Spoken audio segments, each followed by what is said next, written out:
It's another edition of Time About the Movies, and today we're finally jumping into some movies of 1997 by looking at the date of January 10th, which happens to be my 8th birthday. We got three movies to look at here, so let's see if any of them actually turned out to be good, because of course this is January. This is still the dumping ground month, but we have three movies here. Let's see if any one of them actually turned out some decent material. And we'll start off with the biggest new release of the weekend, and that is the monster horror film, The Relic.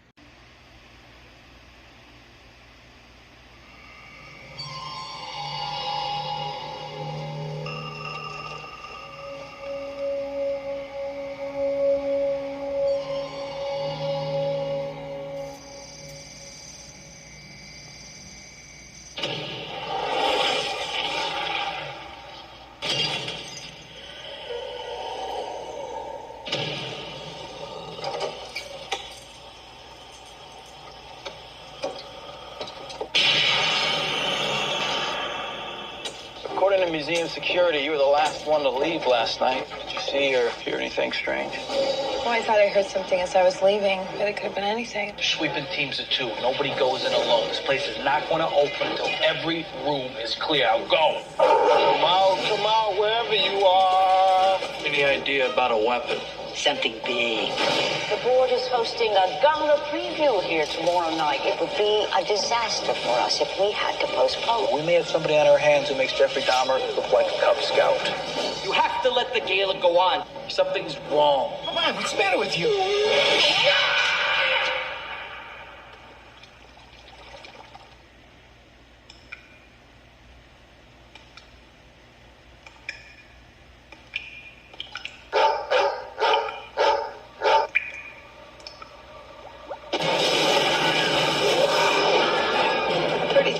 Homo sapien. Pardon? What are you talking about? Gradual extinction of the human race.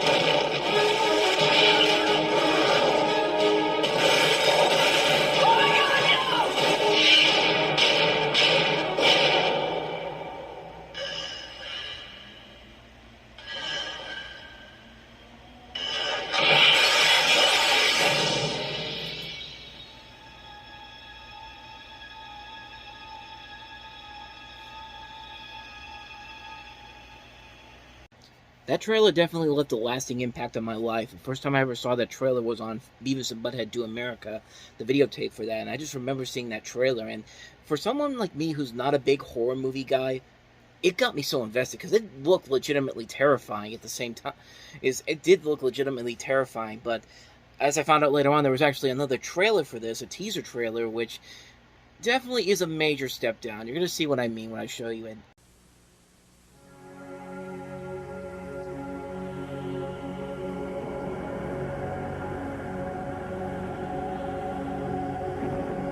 There are secrets better left unknown, and treasures better left undiscovered. In 1995, a scientific expedition found something that transforms myths into nightmares. Something that gives shape to fear and form to evil. Something as powerful as it is deadly.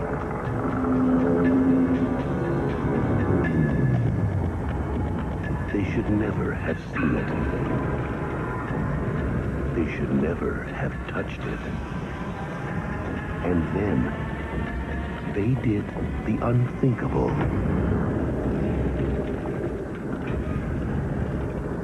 They brought it back. I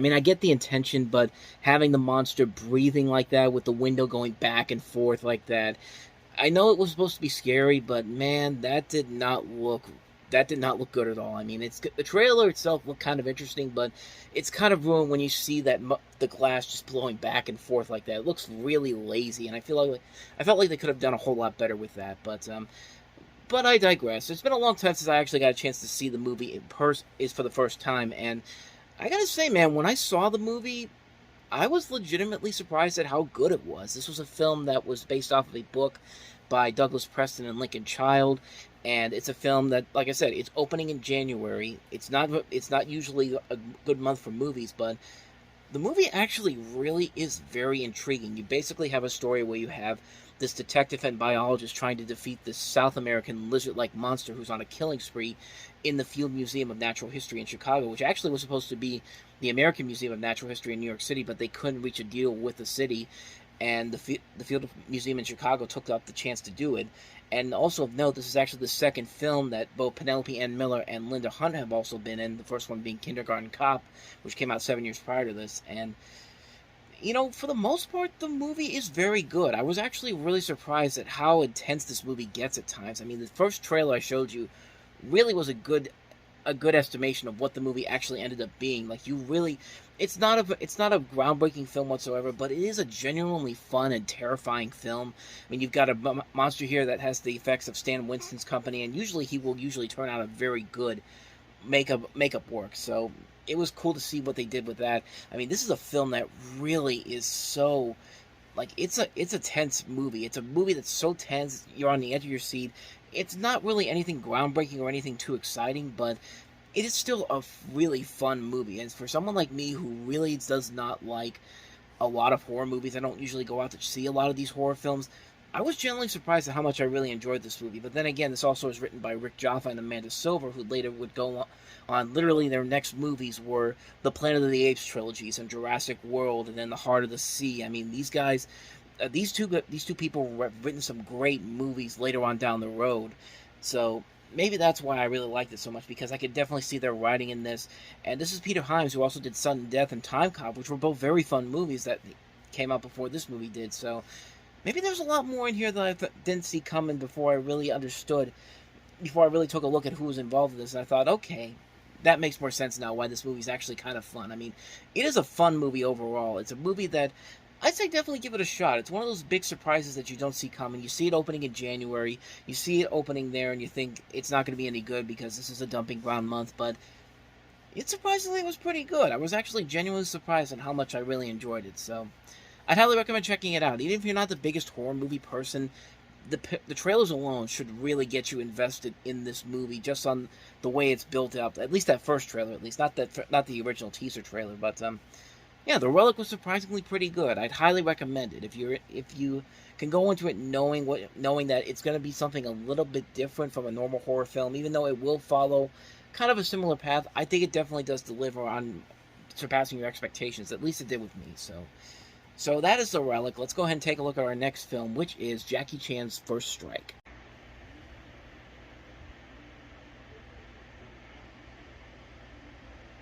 The Cold War is over, but a new battle has begun. A terrorist regime He's now the head of the new Russian mafia. has stolen the technology All units stand by. The enemy has arrived. to start a nuclear war. And there is only one weapon powerful enough to stop it.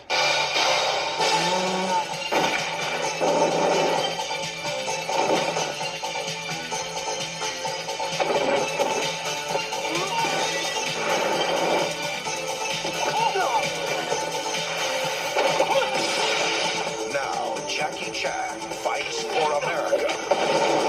For the first time in his biggest action movie ever.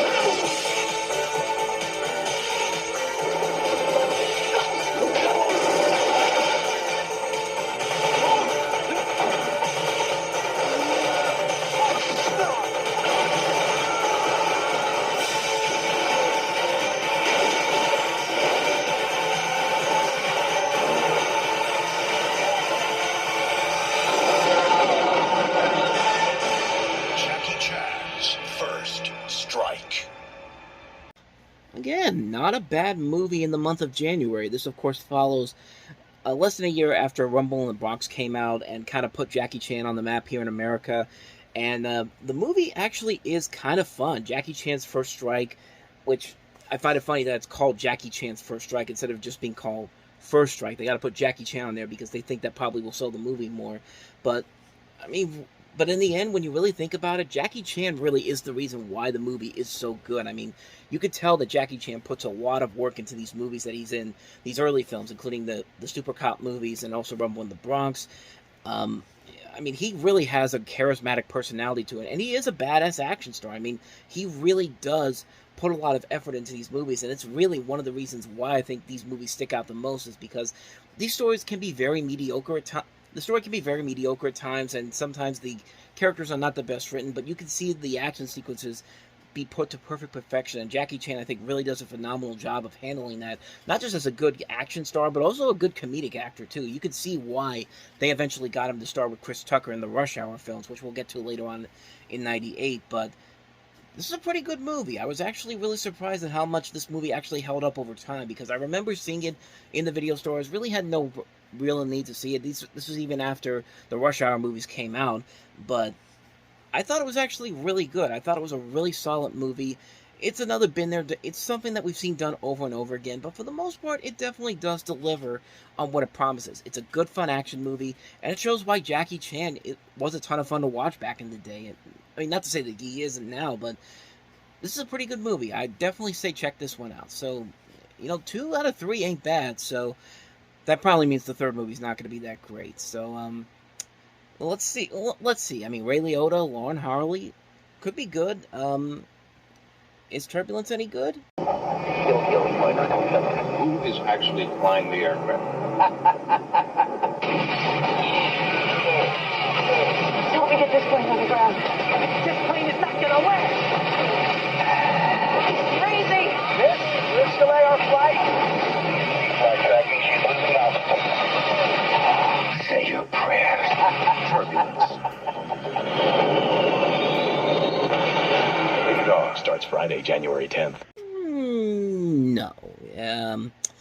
I think that trailer pretty much sums up everything that's wrong about this movie. I mean, it has kind of an interesting idea. The serial killer's on an airplane, he's killing people one by one.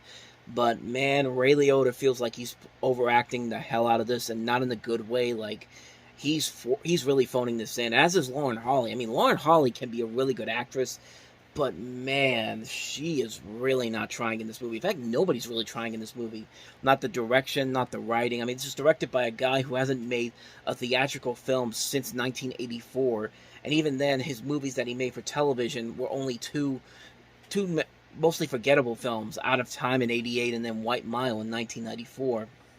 I mean, this is the guy that directed Disney films like The Computer Wore Tennis Shoes and The Barefoot Executive. And that was almost 20 years ago from the time this movie came out. So I don't think this director was really the right choice to go for it. I don't think the script was really all that well written.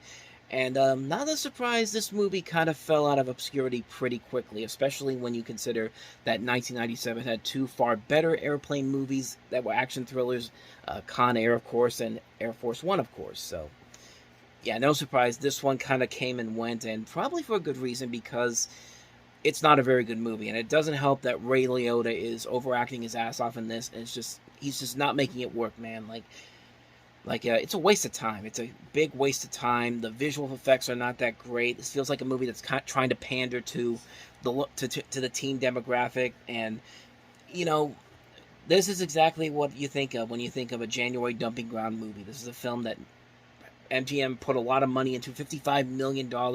They bought it from Rysher. They bought it for $1 million, the script for it, and this is the end result we get here. A movie that is not very good and was clearly outshadowed by 2 far superior airplane thrillers. So, with that said, though, I guess it did pretty well on home video, because there was not 1 but 2 direct-to-video sequels. So, somebody liked it.